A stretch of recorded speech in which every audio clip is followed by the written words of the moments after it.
Rosalie, ano yung pinakamatinding aksyon ng Energy Department sa oil price situation?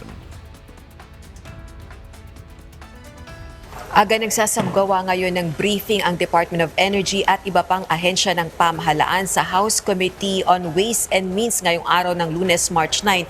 Kaugnay ito ng sitwasyon sa pagtaas ng presyo ng langis at iba pang produktong petrolyo bunsod ng nangyayaring giyera sa Middle East. Ayon kay House Committee on Ways and Means Chairperson at Marikina 2nd District Representative Miro Kimbo, layo nitong matiyak na data-driven ang gagawing desisyon ng Kongreso at matukoy kung papaano nito maapektuhan ng ordinaryong mga Pilipino. Sa gitna ito ng mga panawagang suspindihin o kaya ay bawasan ang excise tax na ipinapataw sa inaangkat na langis at iba pang produktong petrolyo. Sa pahayag ni Energy Secretary Sharon Garin sa House panel, nagbigay anya ng katiyakan ng mga oil companies sa bansa na mayroon pang stock ng langis at iba pang petroleum products na tatanggal hanggang buwan ng Abril. Gayunman, pinaghahandaan anya ng gobyerno ang worst case scenario, lalo na kung tatagal ang gulo sa Middle East. Kaugnay naman ang paggalaw ng presyo ng langis, ayon sa kalihim ng DOE, ang nakatakdang pagtaas bukas araw ng Martes, March 10, ang pinakamalaking jump o pag-akyat ng presyo sa kasaysayan na pumapalo mula 17 to 24 pesos. Now, the constraints on the price is also because of the high demand or a low supply.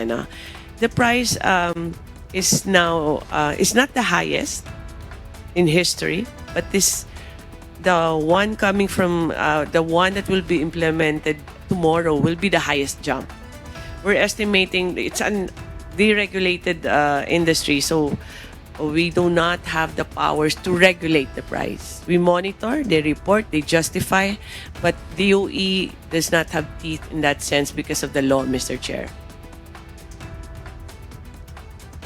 Muli rin itong binigang diin na staggered o paunti-unti ang ipatutupad na pagtaas sa presyo ng langis at iba pang petroleum products ng mga kumpanya ngayong linggo.